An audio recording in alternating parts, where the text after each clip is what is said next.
Welcome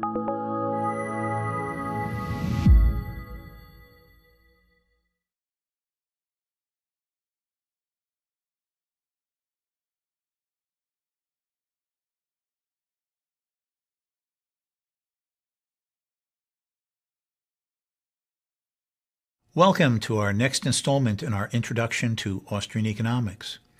In this part, we're going to be discussing the market process as a process of competitive cooperation.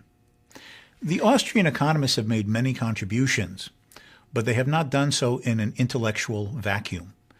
They have always been conscious of building upon the important and lasting contributions of the economists and social thinkers who came before them. And in this element that I want to spend some time talking about with us today, this begins really with the classical economists of the late 18th and the early 19th century. Because to talk about the market as a process of cooperative collaboration requires us to briefly remind ourselves what is the core essence and basis of it, and that is, in a nutshell, the division of labor.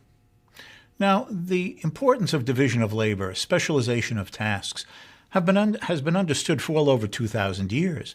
And one finds a discussion of it, however, in an elementary form, in Plato, the ancient Greek world. But it really began to be formulated in a systematic way in the late 18th century with the French physiocrats, as they were called, and most especially with a group of economists in Great Britain known as the Scottish moral philosophers. And I will try to lay it as a stepping stone for us to discuss the Austrians in the context of one of the most famous of the Scottish philosophers, Adam Smith. Adam Smith begins his famous book, The Wealth of Nations, with a chapter on division of labor. He points out its effectiveness, its greater productivity, its efficiency, and its ability to expand the standards of living in terms of the qualities, varieties, and quantities of goods at people's disposal by men dividing their tasks among each other. He explains a pin factory, and he says if an individual attempted to make pins, a woman's hat pins, for instance, from beginning to end by himself, he'd be lucky if at the end of a day, having to do each step in turn, all by himself, doing one step and setting it aside to move on to the next one, he might be lucky to make 10 pins in one day. But he says that he visited a pin factory, and 10 men dividing their activities into 18 different steps and passing them on to each other in sort of like a conveyor belt sequence enabled them in one day with little training and very crude machinery to make up to in one day 48,000 pins. That greater productivity of division of labor and specialization has been a hallmark of our rising standard of living that we take for granted in so much we do. Now, Smith explained this in the context of what economists refer to as absolute advantage. You can produce something that I can't. So clearly, if I want it, I either buy it from you or I don't have it. And reciprocally, there might be something that I can make and produce that you can't. And so you either buy it from me or you must do without it. Or maybe you can make it better than I can or absolutely less expensively than I can. And I reciprocally something I can do better than you. Clearly there are gains from trade there. But imagine a case in which, as the old song says from the 1950s musical, Annie Get Your Gun, anything you can do, I can do better. If I could do everything better than you, why would I ever have a gain from trade? If I can make my own clothes better and less expensively and a superior quality, and grow my own food and make my own glasses and prepare my own clothes and so on, why should I not live in blissful, self-sufficient isolation? And the division of labor concept was then taken by a series of thinkers in the early 19th century, the most famous one of whom was David Ricardo, to explain the idea of comparative advantage. That is, that a person might be good at many things, but in relative or comparative terms, he might be superior at the manufacture or production of one or a small handful of things. And by focusing attention on what he is relatively better at and buying other things from those who are less efficient than him in other lines of production, the cumulative effect is that he can be better off by saving his time, energy, and resources in focusing on what he's most superior at and letting others do things for him that would otherwise take up his time. And therefore, even those who are less efficient and less productive have places at the table of international and global and domestic trade.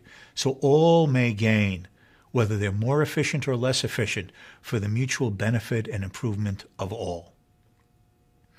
Now, these concepts had profound influence in the 19th century. These ideas of specialization, division of labor, absolute and comparative advantage, these were the intellectual tools that, to a great extent, helped win the day for the concepts of freeing economies from the stranglehold of government regulations, controls, and restrictions, and to open first a few countries and then eventually the world to free trade, so the world, everyone in every corner of the globe, could mutually participate and benefit from a system of international division of labor.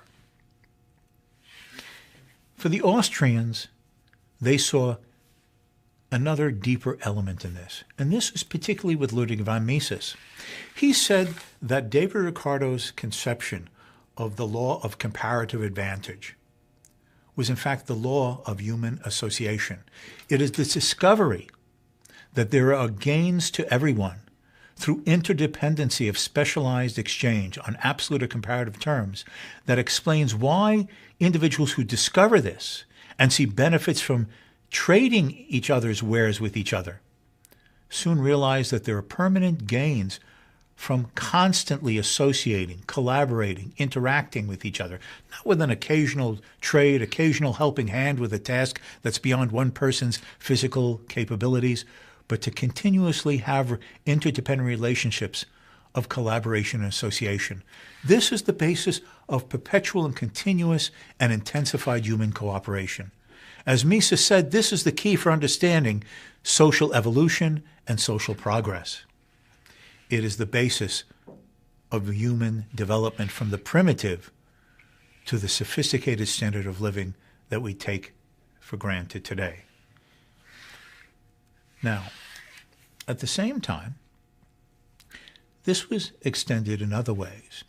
Now, these are some themes that we'll come up with later when we're talking about the nature of the market and competition in the market. But the Austrians emphasized two things as well.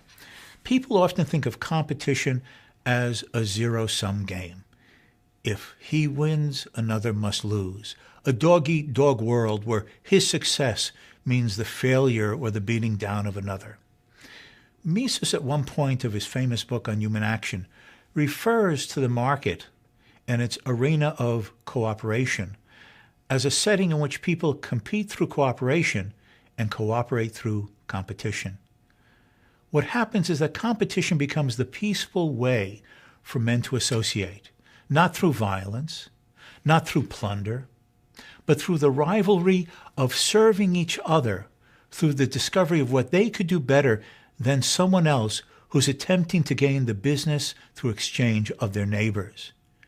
And therefore we cooperate to improve everyone's circumstances through the process of competitive excellence. And this competition brings about a collaborative and cooperative arrangement that we call the peaceful and prosperous society of the everyday circumstances that you and I take for granted, where in the direct and immediate sense, violence and plunder is the exception and not the rule. Now, the companion or complementary idea to this is one that Friedrich Hayek developed in the 1960s in a famous essay of his called Competition as a Discovery Procedure. If it is through competition that we cooperate, what is one element of this cooperation? And that is, in our collaborative association, what is it that each person could do better than their neighbor? And Hayek says is that we discover who can do best through the competitive process. But we do this precisely because we do not know ahead of time who could do something better than another. Hayek in this article says, imagine a foot race, a marathon, if you will. If we knew from the beginning who would come in first, who would come in second, who would come in third, their relative place positions and relative times, what would be the point of holding the race? Would it not be redundant and absurd? Why exert the energy and effort when we already know the outcome? Why do we hold the race? We hold the race precisely because we don't know who will do better the next time. Even when we have the history, the track record of previous competitions, of this person came in first last time, that one came in second twice. Each race around the course has its unique and discoverable qualities. Different methods of exercising, training, clothes to wear, breathing exercises, mental focus. And in fact, we're also influenced by younger people entering the competition who had not been there before, and the older ones no longer able to stay the course, falling by the wayside. We don't know who will come across the finish line first and second and their relative speeds, other than allowing the people to run the course. What is the ultimate meaning of this competition? I used to run. And if I could say, I used to run 7 miles a day, 7-minute miles. Not marathon, but not too shabby. Every day that I went out, I was competing. Sometimes if I ran in a 10K, I was competing against others.